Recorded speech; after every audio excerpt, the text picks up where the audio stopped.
가룟 유다에 대해서 지난 시간에 이어서 오늘 보면서 마무리를 하겠습니다. 종교는 어찌됐건 신비한 무엇이 있어야 합니다. 이게 종교의 동력입니다. 신앙의 맛이라 해도 좋습니다. 신비감이란 삶에서 추구하는 다른 가치입니다. 저들은 무엇 때문에 한사코 교회에 가는가? 이런 구석이 있어야 해요. 교회에 나오는 우리 역시 그런 것이 있습니다. 나름대로 기대감입니다. 그 기대감은 반드시 상상을 넘어서는 것이어야 해요. 그래야 신비감이 줄어들지 않습니다. 여러분은 교회에 오고 예배를 앞두고 있으면서 무엇을 상상하셨습니까? 무엇을 기대했습니까? 사람은요, 동물과 다릅니다. 동물에게는요, 상상력이 없습니다. 사람에게는 상상력이 있어요. 이 차이입니다. 상상력은 무슨 일을 하기에 앞서 앞일을 미리 시뮬레이션 해보는 겁니다. 시뮬레이션이란 말은 실제 사건이나 과정을 시험적으로 이 컴퓨터를 통해서든지 뭘로 재현해 보는 걸 말해요. 앞으로 무슨 일이 있을는지 어떻게 나타날는지 머릿속에 미리 그려봅니다. 그것이 현실적이란 판단이 설 때 확신을 가지고 덤빕니다. 교회 갈 시간이에요. 그냥 옷 갈아입고 교회 가지 않습니다. 마음이 먼저 가봅니다. 그리고 몸이 따라가요. 마음에 어떤 기대감이 있으면 발걸음이 가볍습니다. 가봤자 노상 그 소리가 그 소리고 누가 한들 그 소리가 그 소리가 아니냐. 이렇게 시뮬레이션이 끝나면 뻔하다 그러면 기대감이 없어요. 그러면 가지 않을 핑계를 찾습니다. 마침 누가 온다고 그럽니다. 이런 정도면은 다른 교인에게 핑계거리로 통할 것 같아요. 그러면 오늘 빠지자 그럽니다. 이게 다 시뮬레이션이에요. 동물에게는 이런 것이 없어요. 가면 가고 말면 말아요. 이런 능력은 단지 능력으로 그치지 않습니다. 실제로 삶의 많은 부분에 영향을 끼칩니다. 문제가 있습니다. 그렇게 예상해 보는 것, 미리 이럴 것이라고 추측해 보는 것, 시뮬레이션 해 보는 것은 언제나 옳지는 않다는 거예요. 생존의 방법일 뿐입니다. 그러니까 우리는 적어도 하나님을 우리 신앙적 안목으로 신앙 고백적인 측면에서 하나님께 예배를 하러 가야겠다 그러면은 항상 기대해야 해요. 설령 내가 기대한 어떤 것을 잘 이루지 못했다 할지라도 기대해야 하는 거예요. 제자 모두는 예수님께 무엇을 기대했습니다. 예수님을 만나 몇 년을 함께 하였습니다. 예수님께서는 그냥 보통 사람이 아니셨습니다. 병든 사람을 고치시고 기적을 일으키셨습니다. 권세와 능력을 갖추셨습니다. 기대감이 없었다면 그건 더 이상한 일이에요. 이 말은 예루살렘에 올라가면 있을 장차 일을 다들 시뮬레이션 해봤다 이거예요. 예루살렘에 가면 어떨 것이다 기대했어요. 그림을 그렸습니다. 세베대의 아들 야고보와 요한이 있었습니다. 예수님께 나와 무엇을 구했습니다. 이랬어요. 마가복음 10장 35절입니다. 세베대의 아들 야고보와 요한이 주께 나와 여짜오되 선생님이여 무엇이든지 우리의 구하는 바를 우리에게 하여 주시기를 원하옵나이다. 그러면 뭘 해주기를 원하느냐 라고 되물으실 것 아니겠습니까? 이렇게 말했습니다. 여짜오되 주의 영광 중에 우리를 하나는 주의 우편에 하나는 좌편에 앉게 하여 주옵소서. 야고보와 요한은 이제 예수님께서 예루살렘으로 올라가셔요. 그러면 예루살렘에서 무슨 일이 있을지 그림을 그려놨어요. 자기들 나름대로 그림을 그려놓았습니다. 유대인의 왕이라는 그림이지요. 그러니까 하나는 옆에 또 하나는 이쪽 옆에 앉게 해달라고 한 거예요. 예수님 좌우편에 유대인의 왕으로서 예수님 좌우편에 자신들이 있는 모습을 미리 그려보았다 이겁니다. 그래서 요청을 넣은 겁니다. 십자가일 줄 알았으면 그런 요청 안 합니다. 강도 말고 우리가 좌우편에 달리겠습니다 안 해요. 그럼 예수님께서 그런 말씀 안 하셨느냐? 하셨어요. 사람들이 믿고 싶은 것만 믿는 거예요. 진실을 보려 하지 않습니다. 예수님께서 야고보와 요한 형제에게 답변하셨습니다. 너희 구하는 것을 너희가 알지 못하는도다. 너희가 나의 마시는 잔을 마시며 나의 받는 세례를 받을 수 있느냐? 우리는 지금 이 말씀의 의미를 압니다. 고난과 십자가라고 압니다. 하지만 야고보와 요한은 그런 일이 있을 줄 몰랐습니다. 말씀을 안 하셔서 모른 게 아니라 마음에 받아들이지도 않았고 바라는 바도 아니었습니다. 그러니까 그만큼 그들이 예루살렘에서 앞으로 있을 일에 대한 시뮬레이션은 거짓이라는 얘기예요. 예수님께서 그리 말씀 안 하셨다면 말씀 안 하셨으니까 그런다 치지만 말씀하셨거든요. 이제 옳다 싶었어요. 약속도 그 내용으로 보면은 의미로 보면은 약속도 받은 것이나 다를 것이 없었습니다. 확신이 넘쳤습니다. 이렇게 응답합니다. 할 수 있나이다. 무엇을 할 수 있다고 했을까요? 사실은 동문서답입니다. 동상이몽이었습니다. 한쪽은 고난과 죽음을 말합니다. 다른 한쪽은 그것을 생각하지 않고 영광의 자리를 생각합니다. 자기가 상상한 것을 믿어 의심치 않았습니다. 이런 일은요, 지금도 여전하다는 거예요. 야고보와 요한이 그러든지 말든지 우리는 안 그래야 하는데 우리도 똑같은 길을 간다는 거예요. 예수님께서 조금 더 자세하게 말씀하셨습니다. 이러셨어요. 너희가 나의 마시는 잔을 마시며 나의 받는 세례를 받으려니와 내 좌우편에 앉는 것은 나의 줄 것이 아니라 누구를 위하여 예비되었든지 그들이 얻을 것이니라. 이것은 해석을 해도 좋고 안 해도 좋습니다. 강도가 사실 달렸잖아요. 하지만 우편 강도는 너가 오늘 나와 낙원에 함께 있으리라 응답을 받았잖아요. 어떻게 해서 상관없어요. 아무튼 제자들이 기대하고 예상하고 상상해서 그림을 그렸던 것과는 다르다는 거예요. 이 말씀을 다른 열 제자가 들었어요. 여전히 통하지 않습니다. 그들은 이렇게 반응했어요. 마가복음 10장 41절입니다. 열 제자가 듣고 야고보와 요한에 대하여 분이 여기거늘 이랬습니다. 분이 여겼답니다. 생각이 같았다 이거예요. 저것들이 선수 쳤다 이겁니다. 우리가 말할 건데 먼저 그렇게 얘기할 건데 그 자리가 여러 개 있는 것도 아니고 할 텐데 먼저 선수 쳤다 이런 겁니다. 지금 예수님께서는 12제자와 함께 예루살렘으로 올라가시는 길이었습니다. 예루살렘에서 당신께서 무슨 일을 당하실는지 무슨 일이 기다리고 있는지 제자에게 말씀하셨습니다. 바로 앞에서 말이지요. 마가복음 10장 33절 34절입니다. 보라, 우리가 예루살렘으로 올라가노니 인자가 대제사장과 서기관에게 넘기우매 저희가 죽이기로 결단하고 이방인에게 넘겨주겠고 그들은 능욕하며 침뱉으며 채찍질하고 죽일 것이니 저는 3일 만에 살아나리라 하시니라. 바로 이랬음에도 불구하고 이렇게 말씀하셨음에도 불구하고 하나는 우편에 하나는 좌편에 이렇게 얘기했다는 거예요. 그들 모두는 예루살렘으로 올라가는 것이 영광의 입성이라는 기대감을 결코 포기하지 않았습니다. 그만큼 그들의 시뮬레이션은 확고했고 생생했습니다. 예루살렘 입성을 앞두고 옥합 사건이 있습니다. 한 여자가 300데나리온이나 나가는 비싼 향유를 예수님의 몸에 부어버렸습니다. 가룟 유다뿐만 아니라 다른 열제자 또한 그 사건을 그 일이 옳지 않다고 생각했습니다. 마태복음 26장 8절은 당시 상황을 이렇게 전합니다. 제자들이 보고 분하여 가로되 무슨 의사로 이것을 허비하느냐. 여기서도 분하다 그랬어요. 여자의 행위가 마음에 들지 않았습니다. 물만 아니면 액체만 아니면 상관이 없겠는데 이미 쏟아버렸어요.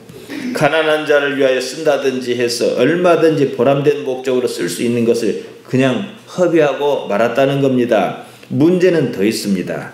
당사자인 예수님께서는 여자가 아니라 옳게 여기셨다는 점입니다.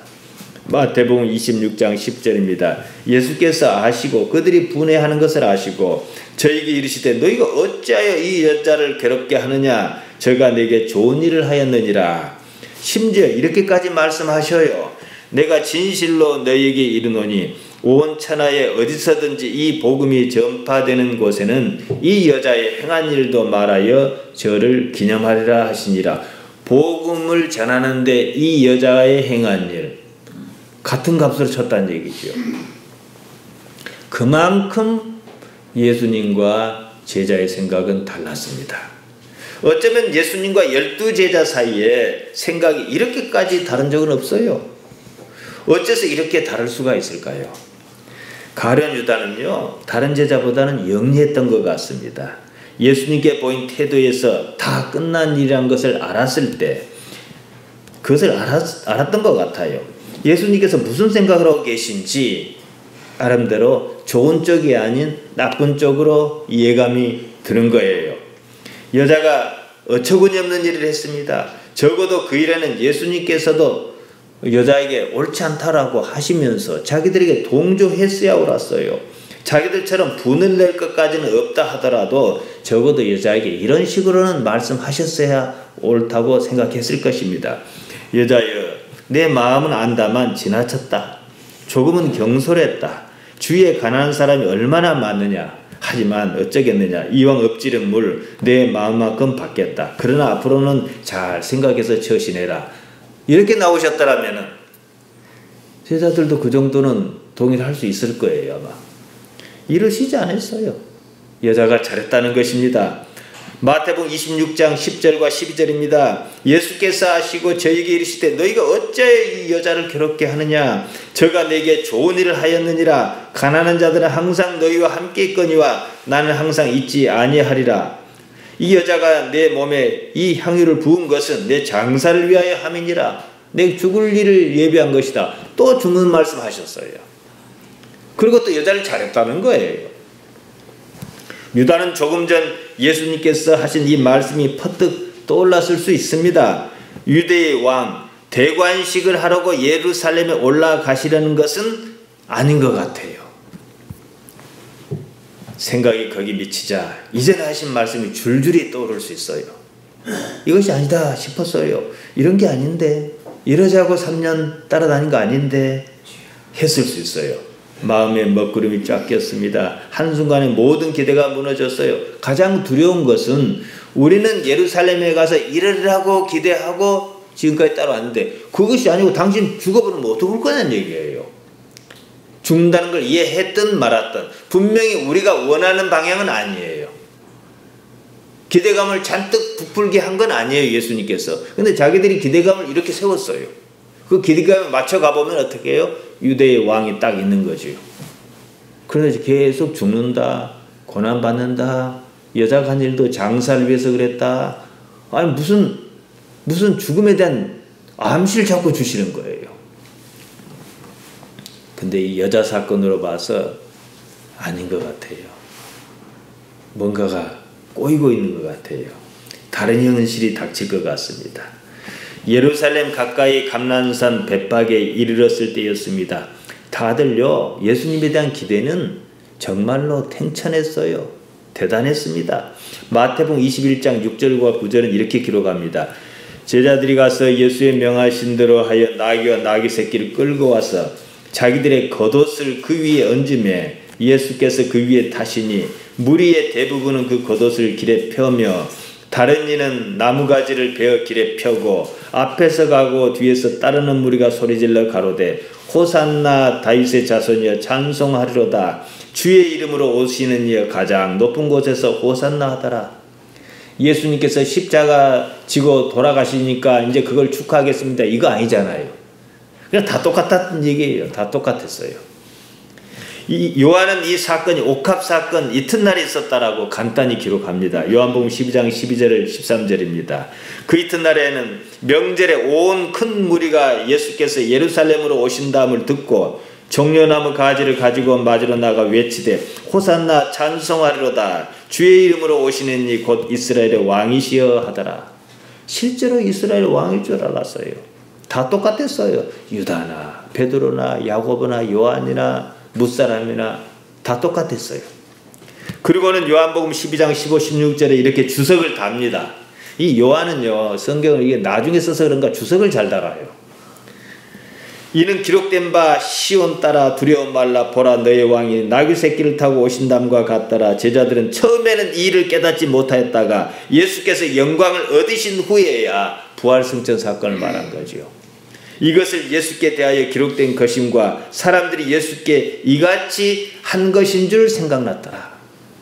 모르고 했지만 결국은 그리 됐다, 이거예요. 그러면은 지금 유다의 사건 현장으로 다시 옵시다. 그때는 다들 몰랐다 이 말이에요. 아무튼 다들 똑같았습니다. 생각이 같았어요. 네 가지 관점이 교차합니다. 우리는 성경을 앞과 뒤를 다 봅니다. 예수님께서는 처음부터 끝까지 말씀하신 대로 당신의 길을 가셨어요. 어느 날 갑자기 십자가 지겠다 하신 것도 아니에요. 고난과 십자가를 분명히 가르치셨습니다. 그 다음에 여자입니다. 여자가 예수님께 십자가의 죽음이 있을 줄 알고 옥합을 깨뜨렸다고 보기는 정말로 어렵습니다. 하지만 예수님께서 말씀하신 대로 미리 장사를 한 셈이었어요. 결국은요. 11명의 제자와 뭇백성이 있었습니다. 그들은 예수님께서 이스라엘의 왕으로 오시는 줄 알았습니다. 따라서 호산나라고 외치며 종려나무 가지를 흔들고 막 야단이었어요. 우리가 당신께 구하오니 우리를 구원하소서. 호산나 이 뜻입니다. 그 다음으로 가룟 유다였습니다. 일이 옥합 사건으로 글러버린 줄 알았어요. 구체적으로는 뭐라고 말 못하지만 말이에요. 지금까지 예수님께서 하신 말씀이 이 사건을 딱 놓고 관점을 싹 바꾸고 보니까 어느 한 지점을 향하고 있다는 사실이에요. 근데 그 한 지점으로 가는 길이 내가 원하는 길이 아니에요. 우리는 어쩌라고. 거의 이길 수준인 것 같은 예감이 팍 드는 거예요. 왕의 자리는 분명히 아닐 거라는 강한 확신이 있었습니다. 죽게 되면은 그러면 대제사장과 서기관과 장로와 서기관들에게 고난을 받아 죽임을 당한다 그러셨는데, 물론 사흘 만에 살아난다고도 말씀하셨지만 거기까지는 생각이 미처 못 미쳐요. 사람들은요, 믿고 싶은 것만 믿으려는 관성이 있어요. 그러면 어떻게 하지? 반사적으로 만찬 자리에서 빠져나왔습니다. 그 길로 대제사장과 장로에게로 갔습니다. 예수님을 믿는 이유가 있어요. 오늘날 많은 사람들이 말이에요. 복입니다. 복이 나쁘다는 건 아니에요. 복은요, 누가 뭐래도 돈과 건강입니다. 단지 그것이라면 예수님 말고도 있어요.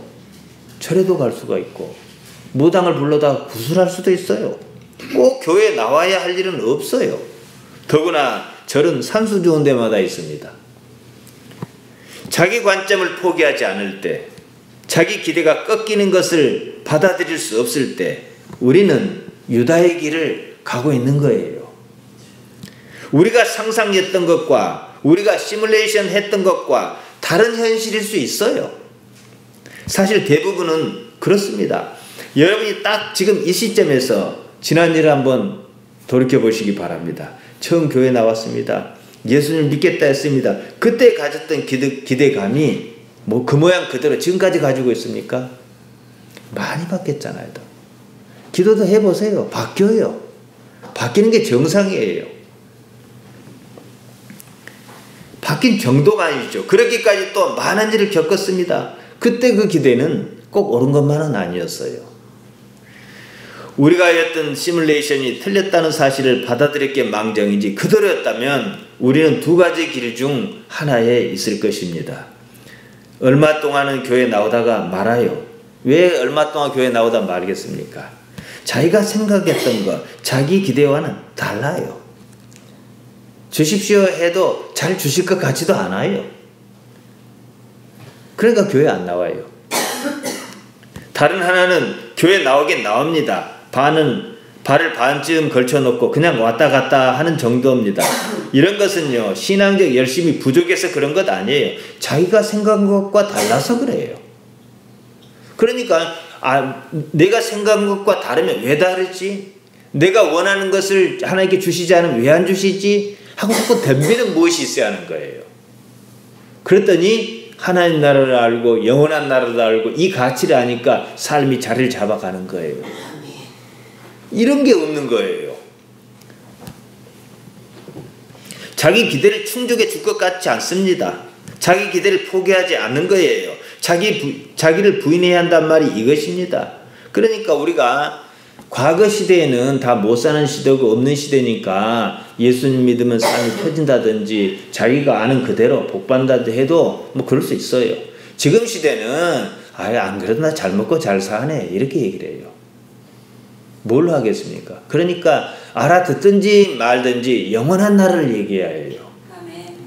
하나님 나라를 얘기해요. 그 사람이 그걸 제대로 알아듣든지 못하든지는 뭐 하나님하고 그 사람하고 알아서 할 일이고, 지금은 그런 거 갖고는 다른 거 갖고는요 전도란 것 자체가 불가능해요. 물론 하는 일마다 좀 꼬이면은 이제 전도의 길이 있겠죠. 생각을 한번 바꿔보면 어떻겠는가. 내가 교회 가서 설교를 들어보니까 죄라 그러는데 그게 하마르티아인가 뭔가 그런다대. 근데 그것은 인생을 사는데 헛다리 접혀갖고 인생이 꼬인 걸 말한다네. 자네가 딱 보니까 그 하마르티아 꼬여 있은 것 같아. 그래 한번 가보세요. 이렇게는 또 말이 가능해요. 알아듣든지 말든지. 생각을 바꾸지 않으면요 아무것도 이룰 수 없습니다. 올바른 목표점을 지향하지 않을 때 삶은 괴로울 수밖에 없어요. 그로써 하마르티아를 결코 해소할 수 없다는 거예요. 우리가 지금 그러지 않습니까? 우리 믿음이 아주 수준 이하라 그럽시다. 그래도 예수님 아니면 자꾸 꼬일 것 같아서 여기 오잖아요. 이거 꼬이는 게 하마르티아예요. 그러니까 우리가 뭐 옥합을 깨뜨린 여인처럼 믿었건 어찌 믿었건 여기 있을 수 있는 근거가 뭡니까? 영원한 나라를 결국 우리를 인도하는 거잖아요. 그러니까 목표를 애초부터 그렇게 잡으면은요 꼬일 일이 그만큼 적은 거지요.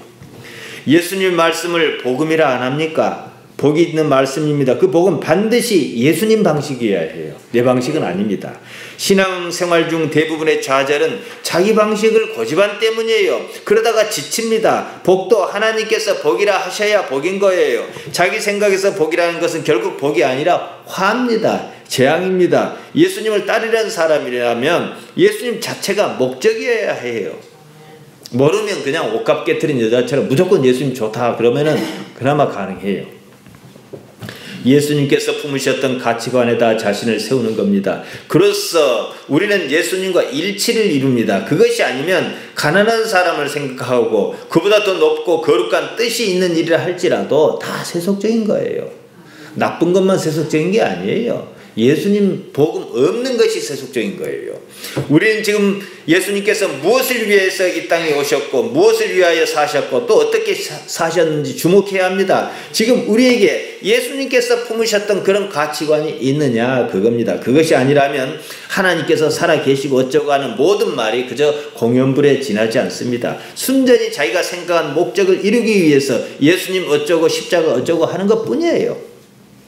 예수님을 따르지 않겠다고 말고 할 거 없어요. 예수님을 따르겠다면 반드시 자기 부인의 과정을 거쳐야 합니다. 자기가 무엇인지 알고 그러한 자기를 싫어할 만큼의 어떤 일을 겪어야 해요. 그 법을 배워야 합니다. 저는 이것을 가르친 데를 본 적이 없어요. 교회는 염원으로 욕망을 이루려는 데가 아닙니다. 그러니까 입에서 말만 나왔다면 거짓말하는 괴물장로 대통령도 나오고 그런 거예요. 은삼십은 하찮은 겁니다. 하찮지 않더라도 마찬가지예요. 몸과 함께 없어질 것에 목숨을 걸 이유가 없습니다. 가룟 유다는 은삼십에 예수님을 넘겨주었습니다. 이 사건에 대해서 학자 사이에 의견은 여럿이 있습니다. 유다가 어째서 그랬을까 하는 첫째 의견은 예수님께 실망했기 때문이라는 거예요. 유다는 예수님을 정치적 구세주로 민족을 해방시키는 지도자로 생각했는데 가면 갈수록 그것이 아니더라는 겁니다. 예수님께서는 대제사장과 장로와 서기관의 고난을 받고 마침내는 십자가에 달려 죽으실 것이라 공언하셨습니다. 더 이상 희망이 없어 보였습니다. 그러자 실망하고 그동안 헌신의 마음이 배신과 미움으로 바뀌었다. 그렇게 해석하는 집단이 있어요. 마침내 예수님을 죽게 했다는 거예요. 기대가 컸던 만큼 실망도 컸고 기대감이 배신감으로 나타났다 그럽니다. 근데 이건 좀 무리가 있어요. 실망했다 해서 꼭 해서는 안 될 일까지 하지는 않아요. 그냥 떠나면 그만이에요. 뭐 절실하면 중이 떠나면 그만 아닙니까? 그것처럼 그러면 돼요. 근데 한사코 남한테 가갖고 죽이도록 할 이유까지는 없다는 거죠. 그러니까 이것은 조금 지나치다. 다음으로 유다가 예수님을 막다른 골목으로 몰아넣어 예수님께서 어쩔 수 없이라도 무슨 일을 행하시도록 그렇게 했다. 이런 견해가 있습니다. 극약 처방이라도 해야겠다. 뭐 그런 생각이었는 것 같습니다. 예수님께서 궁지에 몰리면 어쩔 수 없이라도 어떤 역할을 하시지 않겠느냐, 그런 계산이 있었단 말입니다. 그러나 우리는 유다 본인이 아닌 이상 어째서 그렇게까지 했는지 동기를 알 수는 없어요. 석연치 않습니다. 예수님께서 십자가에 처하시기 전에 빌라도의 법정에서 정죄를 받는 것을 보고 자책감에 빠졌다는 사실입니다. 골고다에서 예수님께서 돌아가시고 난 다음이라면 그렇다 치더라도, 그래 이게 중요한 게 뭐냐면은 예수님께서 십자가에 못 박혀 운명하셨어요. 그랬을 때 내가 무슨 일을 저지른 거 하고 자살하지 않았다는 거예요. 빌라도 법정에서 사형 판결 내리는 것을 보고 그랬다는 거예요. 그러니까 예수님보다도 유다가 먼저 죽었습니다. 어쨌든 이것은 자신의 기대와는 전혀 다른 결과가 빌라도 판결로 보였다는 거예요. 예수님을 넘겨주었습니다. 당연히 죽을 것입니다. 이런 생각이 맞습니다. 그렇다면 자살할 이유가 없어요. 자기가 기대한 대로 죽을 것이기 때문이에요. 그러니까 예수님께서 그런 판결을 받으실 때까지 그대로 계신다거나 그런 판결을 받으리라고 전혀 예상하지 않았다는 얘기예요. 좀 험한 상황으로 몰긴 했어도 말이죠. 유다는 어떤 계산에서 예수님을 넘겨주었습니다. 어떤 방법인지 모르지만 죽지는 않을 것이다. 그런 심판은 나오지 않을 것이다. 그런 판결은 나오지 않을 것이다. 그런 계산이 있었을 것입니다. 사형 판결이 나기 전에 무슨 조처를 취할 줄 알았다. 이렇게 보는 수밖에 없는 거예요. 예수님께서는 자기 기대와 달리 당신 자신의 구명을 위한 어떠한 변호도 하지 않았고 변명도 하지 않으셨고 노력도 하지 않으셨어요. 마치 이미 죽음을 정해놓은 사람처럼 당연히 나는 죽어야 해. 그런 판결을 받아야 해. 이런 사람처럼 행동하셨다는 거예요. 유다가 전혀 예상하지 못한 상황이었어요. 그것을 확인한 순간 무엇인가 크게 잘못됐다. 아차 싶었을 것입니다. 문제는 돌이킬 수 없다는 거예요. 이 점에 대해서 소설가 백독이라는 사람이 가룟 유다의 증언이라는 중편 소설에서 들췄습니다. 답을 꼭 주는 건 아니지만 본인이 그렇게 했어요.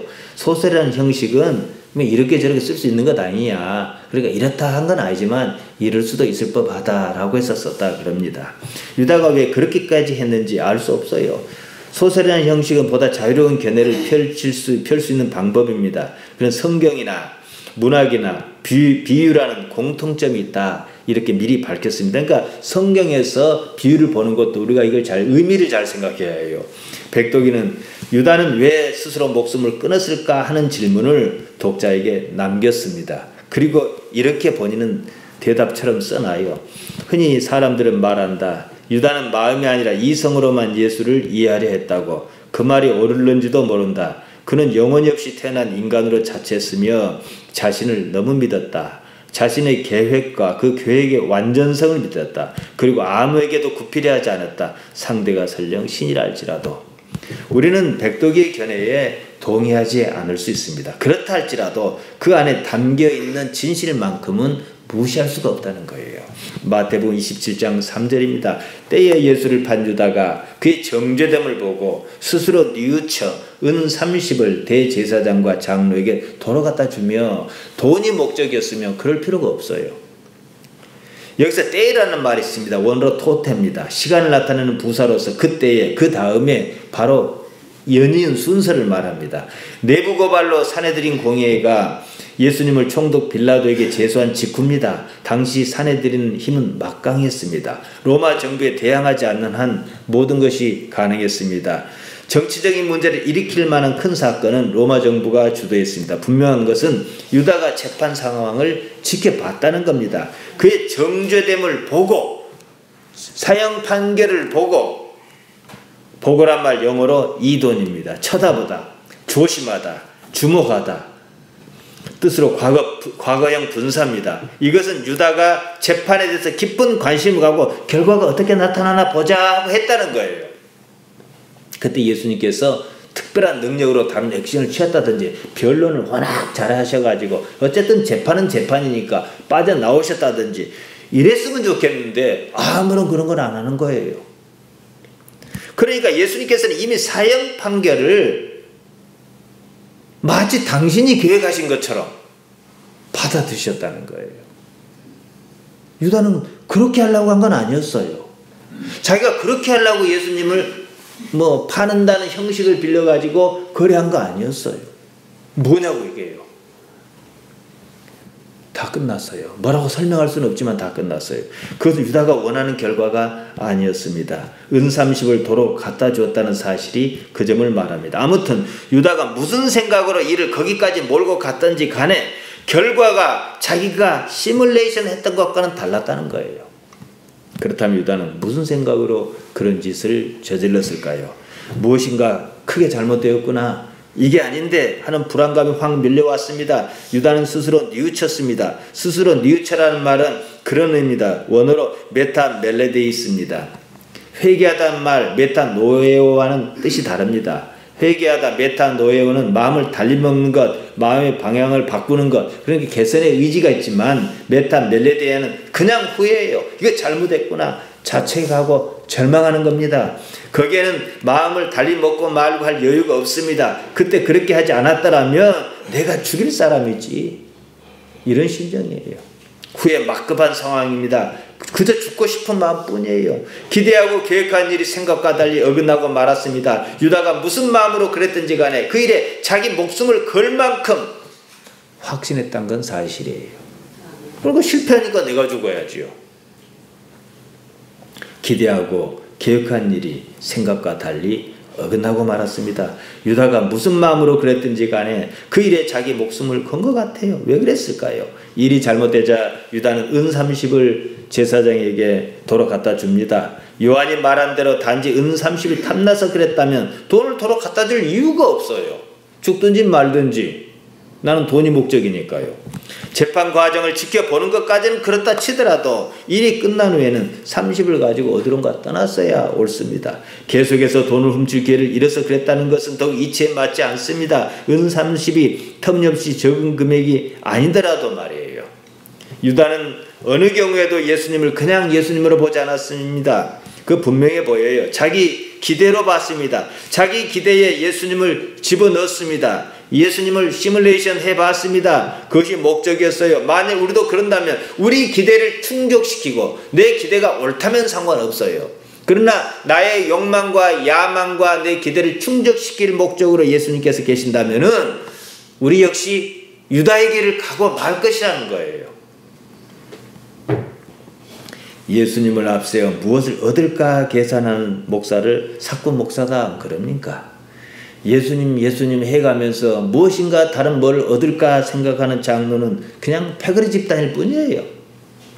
교회는 욕망으로 몸부림치다 끝내 욕망을 이루지 못하고 많은 가련한 존재로 전락하고 말 것입니다. 저는 우리 신앙이 그렇게 유치한 것이라고 생각하지 않습니다. 우리가 무엇을 원하든지 간에 예수님은요 그냥 예수님이셔야 해요. 예수님이 삶의 목표며 목적이어야 합니다. 그러지 않으면 우리가 원하든 원하지 않든 우리는 유다처럼 지금도 예수님을 십자가에 못 박는 일을 계속 해대고 있어요. 한번 보세요. 참 민망하지만 노예나 이런 데 가서 보세요. 그런 데 가면 되게 60 넘은 사람들이 다 찾아오니까 그렇게 생각하면 우리 집사람들 빼고 60 넘은 사람 다 죽어야 돼. 뭘 하고 사는지 모르겠어. 신앙을 가지고. 유다는 예수님께 무엇을 기대했을 것입니다. 우리는 그 기대가 무엇이었는지 몰라요. 분명한 사실은 유다 자신이 예수님께 대해서 품었던 기대가 깨졌다는 거예요. 유다 자신의 죽음이 그것을 말해줍니다. 절망 아닙니까? 도무지 희망이 없을 때는 죽는 것밖에 방법 없는 거예요. 자신이 기대하고 목표로 삼은 삶이 목적이고 예수님은 그 목적을 이루는 수단으로 생각하는 한 모든 사람의 기대는요, 무너질 수밖에 없고 무너져야 해요. 예수님께서는 그런 기대에 편들어 주시지 않습니다.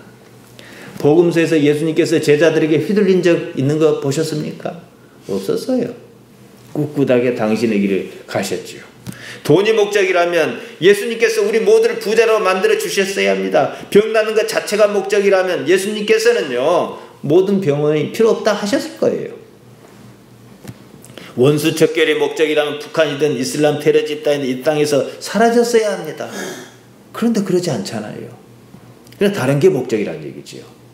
다른 게 뭐냐 이거예요. 바로 이것이 우리 가치입니다. 이 시점에서 우리는 우리 자신을 돌아봐야 합니다. 무엇 때문에 예수님을 믿어야 하는가 하고 말이에요. 우리는 우리가 구하는 바가 무엇인지부터 알아야 합니다. 그것을 모른다면 예수님께서 야고보와 요한에게 하셨던 마가복음 10장 37절의 말씀을 그대로 우리에게 하실 것입니다. 너희는 너희 구하는 것을 알지 못하는도다 그러실 거예요. 그 말은 뭐예요? 안 들어주신다 이 말이에요. 우리는 우리 자신도 모르게 유다가 한 짓을 우리도 그대로 할 것입니다. 유다가 간 그 길을 우리도 그대로 따라갈 것입니다. 우리는 유다를 믿지 않아요. 예수님을 믿습니다. 말이 되든 되지 않든 이해를 하든 못하든. 여러분은 예수님께 무엇을 기대하고 계십니까? 제 말씀을 오해하지 마시기 바랍니다. 그런 것이 우리에게 필요하지 않다는 게 아니에요. 세상을 살지 않겠다면 모르겠지만 살자면요, 세상을 사는 동안에 항상 우리는 하나님의 돌보심을 받아야 합니다. 하지만 예수님께서는 이리 말씀하셨습니다. 마태복음 6장 32절입니다. 이는 다 이방인이 구하는 것이라. 너희 천부께서 이 모든 것이 너희에게 있어야 할 줄 아시느니라. 사실 이것으로 끝나야 해요. 우리가 흔히 구하는 것은 말이지요. 이방인과 우리가 다른 점이 이 한 구절입니다. 이방인이나 우리나 있어야 할 것은 있어야 합니다. 하지만 이방인은 스스로의 방법으로 있어야 할 것을 있게 하려 합니다. 그래서 무당을 불러서 구슬하든 뭘 하든 하는 거예요. 우리는 그것이 무엇이든지 간에 하나님 아버지로 말미암아 있어야 한다는 사실을 압니다. 그러면은 누구 마음에 들어야겠습니까? 하나님 마음에 들어야겠죠. 가룟 유다가 무슨 생각을 품었든지 간에 하나님으로 말미암아 이루려 하지 않고 자기 스스로 무엇을 이루려 했다는 점을 깊이 생각해야 합니다. 예수님을 팔았다 안 팔았다 여기에 너무 매일 거 없어요.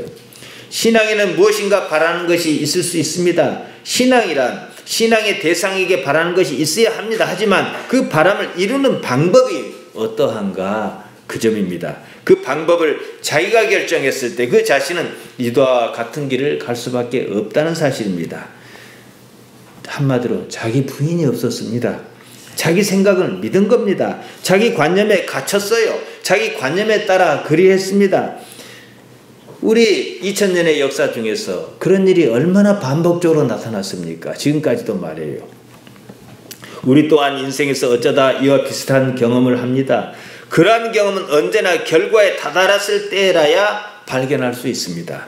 자신이 그대로 사라져버렸으면 좋겠다 할 정도로 심한 절망에 이를 때도 있습니다. 그때는 자신을 경멸합니다. 자신에게서 떨어지고 싶어 합니다. 그래서 자살하는 거예요. 자신이 싫은 거예요. 우리 기대는요, 꺾일 수 있습니다. 유다처럼 그와 비슷한 일을 못하겠다 그럽시다. 절망할 수 있어요. 사형 판결을 받아버린 거예요. 그래도 괜찮아요. 어쩌면 그것은 당연합니다. 하나님께서 살아계시기 때문이에요. 지금부터 방법을 바꿔 살면 돼요. 우리 아버지십니다. 유다나 다른 제자나 호산나를 외치던 무사람이나 사실 다를 것이 없었어요. 베드로조차도 예수님을 3번씩이나 부인하지 않았습니까? 그것을 알고는 스스로 통곡했습니다. 마태복음 26장 75절입니다. 이에 베드로가 예수의 말씀에 닭 울기 전에 내가 3번 나를 부인하리라 하심이 생각나서 밖에 나가서 심히 통곡하니라. 이 베드로는 어떤 면에서 상당히 솔직한 사람이에요.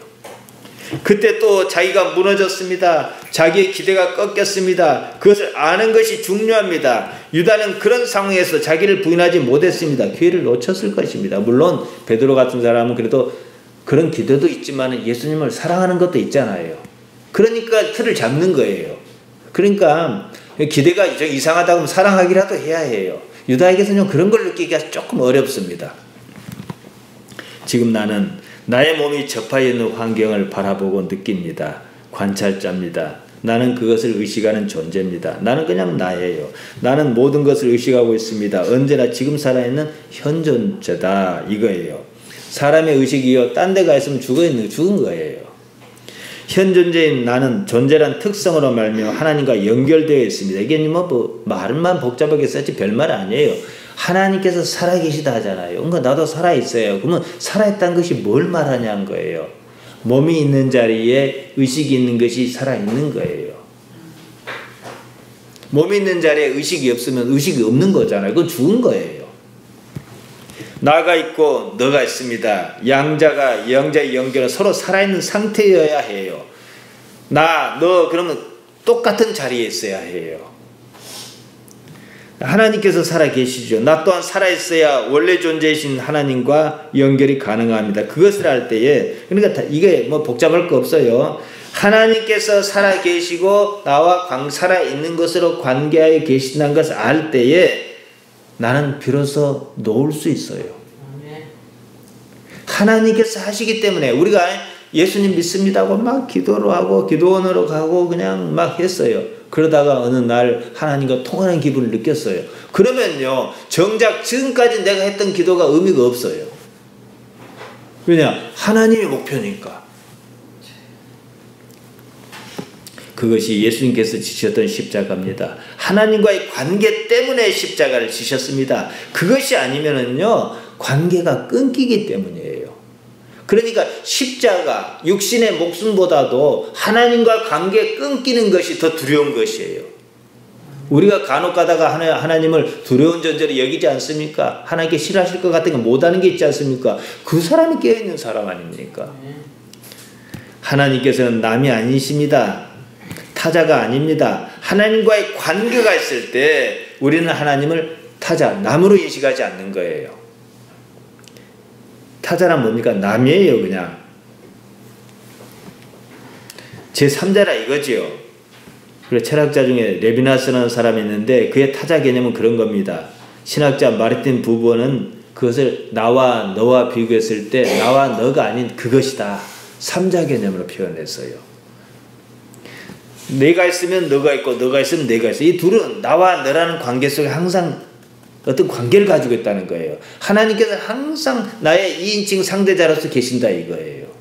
이용의 대상이라든가 다른 목적은 아니다 이거죠. 하나님께서 남이 아니라고 느끼는 때가 있습니다. 그 느낌을 살리는 거예요. 알아차리라는 겁니다. 그때 거기에는 아까 말씀드린 대로 내가 하나님을 남이 아니라고 아는 순간 내가 없어져 버려요. 여러분 이해하시겠지요? 내가 없어져 버려요. 기도의 높은 경지가 뭡니까? 내가 없어져 버리는 거예요. 자기 부인이 된 거예요. 그러니까 내가 자기 부인이 뭔지를 알아서 자기 부인을 해서 내가 없어진 것이나 하나님을 알아서 없어진 거랑 똑같다는 거예요. 어느 것이 쉽겠습니까? 지금 상황이 이러고 이렇습니다. 이런 상황에서 하나님께서 살아계신 것을 아느냐 그겁니다. 유다는 그걸 인정하지 못했습니다. 하나님께서 살아계시지 않습니까? 그것은 내가 살아있는 근거입니다. 마찬가지로 내가 살아있는 것은 최초의 존재이신 하나님께서 살아계신다는 사실을 증명합니다. 그러므로 내가 살아있다는 사실을 아는 것이 매우 중요합니다. 모든 상황에 대해서 저항하지 마시기 바랍니다. 일부러라도 넉넉하게 그냥 내가 그냥 부처님처럼 넉넉하게 자비로운 것처럼 이런 미소를 띌 필요가 있어요. 사실 부처상이 그래서 그 모양이에요. 이 미소 짓는 모습이에요. 그거 닮으라고 해서 말이에요. 정말 쉽습니다. 그러고 나서 여러분 몸 주변에 어떠한 변화가 일어나는지 지켜보시기 바랍니다. 지금 여기 살아계시기 바랍니다. 모든 감각을 일깨워 내가 살아있다는 그 사실을 알아차려요. 하나님께 살아계시니까. 하나님께서 만물 위에 역사하고 계십니다. 그분 하나님께서 예수님 이름으로 여러분 자신 곧 나라고 하는 존재를 어떻게든 인도하실 것입니다. 이것이 우리 십자가 신앙이고 예수님 믿는 신앙이라는 사실을 꼭 기억하시기를 바랍니다.